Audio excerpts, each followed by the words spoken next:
حميم والكتاب المبين إنا أنزلناه في ليلة مباركة إنا كنا منذرين فيها يفرق كل أمر حكيم أمرا من عندنا إنا كنا مرسلين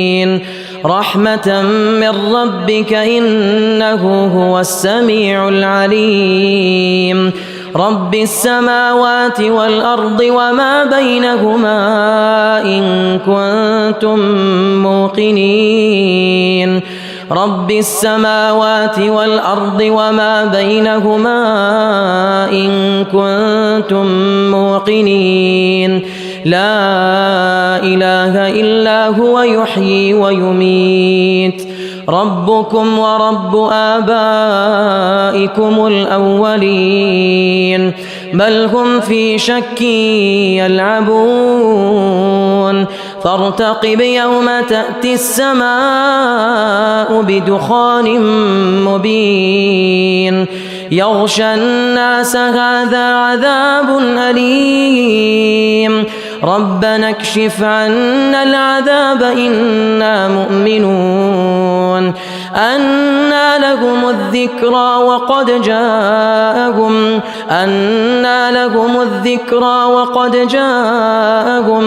وقد جاءهم رسول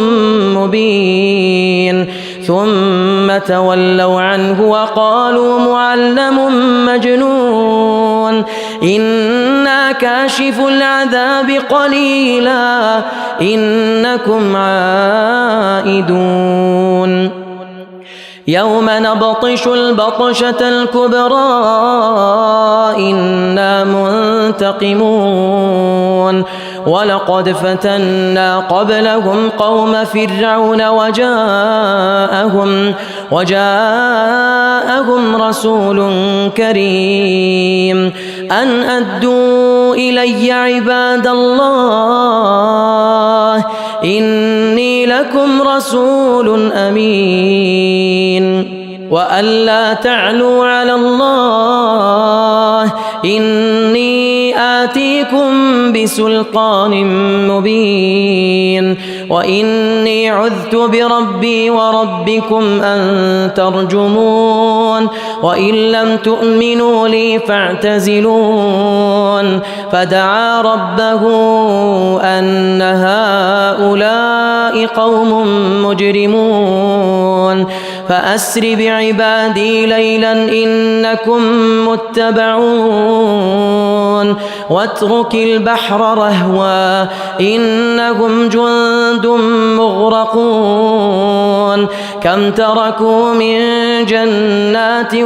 وعيون وزروع ومقام كريم ونعمة كانوا فيها فاكهين كذلك وأورثناها قوما آخرين فما بكت عليهم السماء والأرض وما كانوا منظرين ولقد نجينا بني إسرائيل من العذاب المهين من فرعون إنه كان عاليا من المسرفين ولقد اخترناهم على علم على العالمين وآتيناهم من الآيات ما فيه بلاء مبين إن هؤلاء ليقولون إن هي إلا موتتنا الأولى وما نحن بمنشرين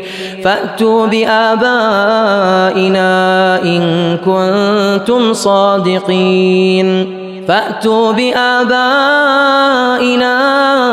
إن كنتم صادقين أهم خير أم قوم تبع والذين من قبلهم أهلكناهم إنهم كانوا مجرمين وما خلقنا السماوات والأرض وما بينهما لاعبين ما خلقناهما إلا بالحق ولكن أكثرهم لا يعلمون إن يوم الفصل ميقاتهم أجمعين يوم لا يغني مولى عن مولى شيئا ولا هم ينصرون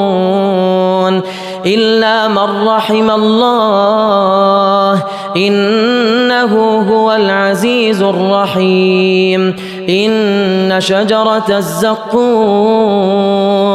طعام الأثيم كالمهل يغلي في البطون كغلي الحميم خذوه فاعتلوه إلى سواء الجحيم ثم صبوا فوق رأسه من عذاب الحميم ذق إنك أنت العزيز الكريم إن هذا ما كنتم به تمترون إن المتقين في مقام أمين في جنات وعيون يلبسون من سندس واستبرق متقابلين كذلك وزوجناهم بحور عين يدعون فيها بكل فاكهة آمنين لا يذوقون فيها الموت إلا الموتة الأولى لا يذوقون فيها الموت إلا الموتة الأولى ووقاهم عذاب الجحيم فضلا من ربك ذلك هو الفوز العظيم فإنما يسرناه بلسانك لعلهم يتذكرون فارتقب إنهم مرتقبون